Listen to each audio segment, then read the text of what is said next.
जय श्री गणेश। दक्ष प्रजापति द्वारा महान यज्ञ का आरंभ।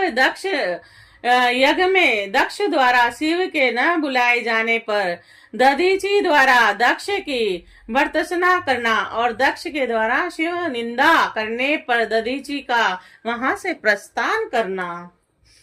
ब्रह्मा जी बोले, हे मुने, एक समय दक्ष ने एक बड़े महान यज्ञ का प्रारंभ किया और दीक्षा प्राप्त उसने उस यज्ञ में सभी देवताओं तथा ऋषियों को बुलाया और शिव की माया से मोहित होकर सभी महर्षि तथा देवता यज्ञ को संपन्न कराने के लिए आए।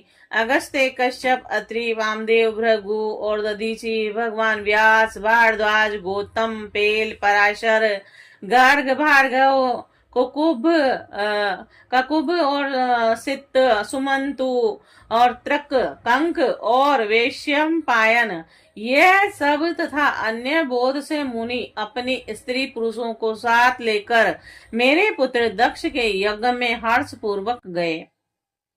इनके अतिरिक्त समस्त देवगण, महान अभ्युदयशाली लोकपालगण और सभी उपदेवता और अपनी उपकारक सैन्य शक्ति के साथ वहां आए थे और दक्ष ने प्रार्थना करके पुत्र, परिवार और मूर्तिमान वेदों सहित मुझ विशिष्ट श्रद्धा ब्रह्मा को भी सत्यलोक से बुलवाया था और इसी तरह भांति भांति से सादर प्रार्थना करके वैकुंठ लोक से पार्षदों और परिवार सहित भगवान विष्णु भी उस यज्ञ में बुलाए गए थे और इसी प्रकार अन्य लोग भी विमोहित होकर दक्ष के यज्ञ में आए और दुरात्मा दक्ष ने उन सबका बड़ा सत्कार किया। विश्वकर्मा के द्वारा बनाए गए अत्यंत दीप्तिमान विशाल बहुमूल्य तथा दिव्य भवन दक्ष ने उन्हें ठहरने के लिए दिए थे। उन भवनों में मेरे तथा विष्णु के साथ वे सभी देव महर्षि गण दक्ष से यथा योग्य सम्मानित हो अपने अपने स्थानों पर स्थिर होकर सुशोभित होने लगे। उस समय कनक खल नामक तीर्थ में आरंभ हुई उस महायज्ञ में दक्ष ने भृगु आदि तपोधनों को ऋतिज्व बनाया। संपूर्ण ब्रह्मगणों के साथ स्वयं भगवान विष्णु उस यज्ञ के अधिष्ठ दाता बने और वह वेद त्रयी की विधि को बताने वाला ब्रह्मा बना था और इसी तरह संपूर्ण दिक्पाल अपने आयुधों और परिवारों के साथ द्वारपाल एवं रक्षक बने थे। वे सदा कौतूहल पैदा करते रहते थे। स्वयं यज्ञ देव सुंदर रूप धारण करके उनके यज्ञ में उस समय उपस्थित थे और बड़े बड़े श्रेष्ठ मुनि लोग स्वयं वेदों को धारण किए हुए थे। अग्नि ने भी उस यज्ञ महोत्सव में शीघ्र ही आयुष्य ग्रहण करने के लिए अपने हजारों रूप प्रकट किए थे और वहां 88,000 ऋतिज एक साथ हवन करते थे। 64,000 देव ऋषि उस यज्ञ में उद्गाता थे और अर्धयु एवं होता भी उतने ही थे। नारद आदि देव ऋषि और सप्त ऋषि पृथक पृथक गाथा गान कर रहे थे और दक्ष ने अपने उस महायज्ञ में गंधर्वों, विद्याधरों, सिद्धों आदि सभी आदित्यों और उनके गणों, यज्ञों एवं नाग लोक में विचरण करने वाले समस्त नागों का भी बहुत बड़ी संख्या में वर्णन किया था। ब्रह्म ऋषि, देव ऋषि, राज ऋषियों के समुदाय और अपने मित्रों, मंत्रियों तथा सेनाओं के साथ अनेक राजा भी वहां आए हुए थे।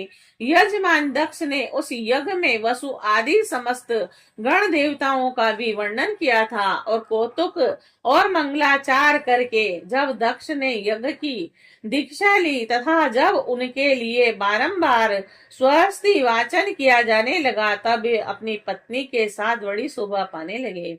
इतना सब करने पर भी दुरात्मा दक्ष ने उस यज्ञ में भगवान शंभु को नहीं बुलाया और उनकी दृष्टि में कपालधारी होने के कारण वे निश्चय ही यज्ञ में भाग लेने योग्य नहीं थे।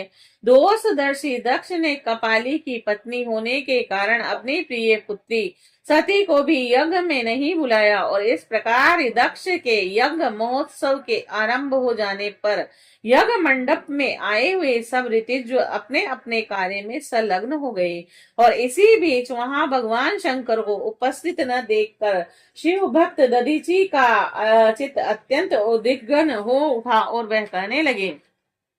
दधीची बोले, हे प्रमुख देवताओं तथा महर्षियों, आप सब लोग प्रसन्नता पूर्वक मेरी बात सुने और इस यज्ञ महोत्सव में भगवान शंकर क्यों नहीं आए। यद्यपि यह देवेश्वर बड़े बड़े मुनि और लोकपाल यहाँ आए हुए हैं, यद्यपि उन पिनाकधारी महात्मा शंकर के बिना यह यज्ञ अधिक शोभा नहीं पा रहा। बड़े बड़े विद्वान कहते हैं कि मंगलमय भगवान शिव जी की कृपा दृष्टि से ही समस्त मंगल कार्य संपन्न हो जाते हैं, और जिनका ऐसा प्रभाव है वह पुराण पुरुष वृक्ष ध्वज परमेश्वर श्री नीलकंठ यहाँ क्यों नहीं दिखाई दे रहे हैं। हे दक्ष, जिनके संपर्क में आने पर अथवा जिनके स्वीकार कर लेने पर मंगल भी मंगल हो जाता है, तथा जिनके 15 नेत्रों में देखे जाने पर बड़े से बड़े मंगल तत्काल हो जाते हैं, और इनका यज्ञ में पदार्पण होना अत्यंत आवश्यक है। इसीलिए तुम्हें स्वयं ही परमेश्वर शिव जी को यहाँ बुलाना चाहिए, अथवा ब्रह्मा प्रभावशाली भगवान विष्णु इंद्र लोकपालों ब्राह्मणों और सिद्धों की सहायता से सर्वथा प्रयत्न करके इस समय यज्ञ की पूर्ति के लिए उन भगवान शंकर को यहाँ ले जाना चाहिए। आप सब लोग उस स्थान पर जाएं और जहां महादेव विराजमान है वहां से दक्षायनी सती के साथ भगवान प्रभु को यहाँ तुरंत ले आवें। और हे देवेश्वरों, जगदम्बिका सहित उन परमात्मा शिव के यहाँ आ जाने से सब कुछ पवित्र हो जाएगा, और जिनके स्मरण से तथा नाम लेने से सारा कार्य पुण्यमय बन जाता है। अतः पूर्ण प्रयत्न करके उन भगवान वृक्ष ध्वज को यहाँ ले आना चाहिए। भगवान शंकर के यहाँ आने पर यह यज्ञ पवित्र हो जाएगा, और अन्यथा यह अपूर्ण ही रह जाएगा। यह मैं सत्य कह रहा हूँ। ब्रह्मा जी बोले, हे नारद, दधीची का यह वचन सुनकर दुष्ट बुद्धि वाले मूंड दक्ष हंसते हुए शीघ्र ही रोष पूर्वक करने लगा। भगवान विष्णु संपूर्ण देवताओं के मूल है और इनमें सनातन धर्म प्रतिष्ठित है। जब इन्हें मैंने सादर बुला लिया है, तब इस यज्ञ कर्म में क्या कमी हो सकती है। इनमें वेद यज्ञ और नाना प्रकार के कर्म प्रतिष्ठित हैं। वे भगवान विष्णु तो यहाँ आ ही गए, और लोक पितामह ब्रह्मा सत्य लोक से वेदों उपनिषदों और विविध आगमों के साथ यहाँ आए हैं, और देवगण के साथ स्वयं देवराज इंद्र भी आए हैं, तथा निष्पाप आप ऋषिगण भी यहाँ आए हैं। और जो यज्ञ में सम्मिलित होने योग्य शांत सुपात्र हैं, वेद और वेदार्थ के तत्व को जानने वाले और दृढ़ता पूर्वक व्रत का पालन करने वाले हैं, वे आप सब यहाँ पदार्पण कर चुके हैं।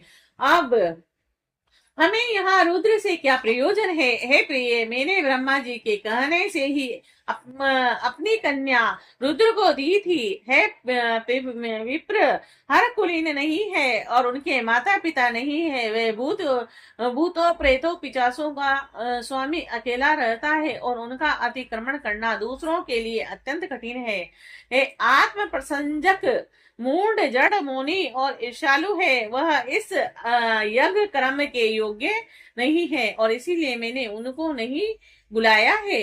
अतः दधीची, आप ऐसा पुनः कभी न कहें। आप सभी लोग मिलकर मेरे महान यज्ञ को सफल बनाएं। ब्रह्मा जी बोले। दक्ष की यह बात सुनकर दधीची सभी देवता तथा मुनियों को सुनाते हुए सार युक्त वचन कहने लगे।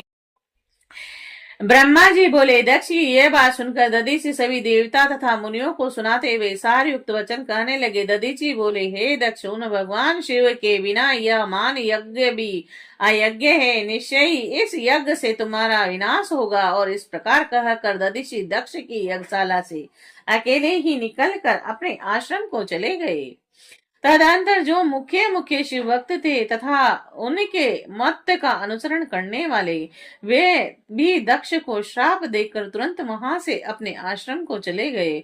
मुनि दधीचि तथा दूसरे ऋषियों के उस यज्ञ मंडप से निकल जाने पर दुष्ट बुद्धि तथा शिवद्रोही दक्ष मुस्कुराते हुए अन्य मुनियों से कहने लगे। दक्ष बोले, दधीचि नामक यह शिव प्रिय ब्राह्मण चले गए और उन्हों के समान जो दूसरे थे वे भी मेरे यज्ञ से चले गए।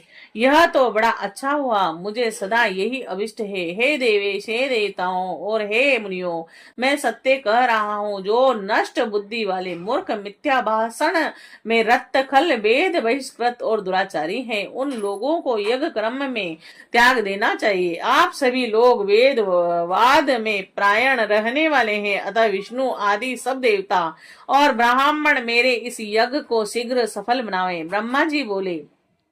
उनकी यह बात सुनकर शिव की माया से मोहित हुए समस्त देवता तथा ऋषि उस यज्ञ में देवताओं का पूजन करने लगे। हे मुनीश्वर, इस प्रकार मैंने उस यज्ञ और दधीचि द्वारा प्रदत्त श्राप का वर्णन किया और अब यज्ञ में विध्वंस की घटना भी बता रहा हूँ। आदर पूर्वक सुनिए।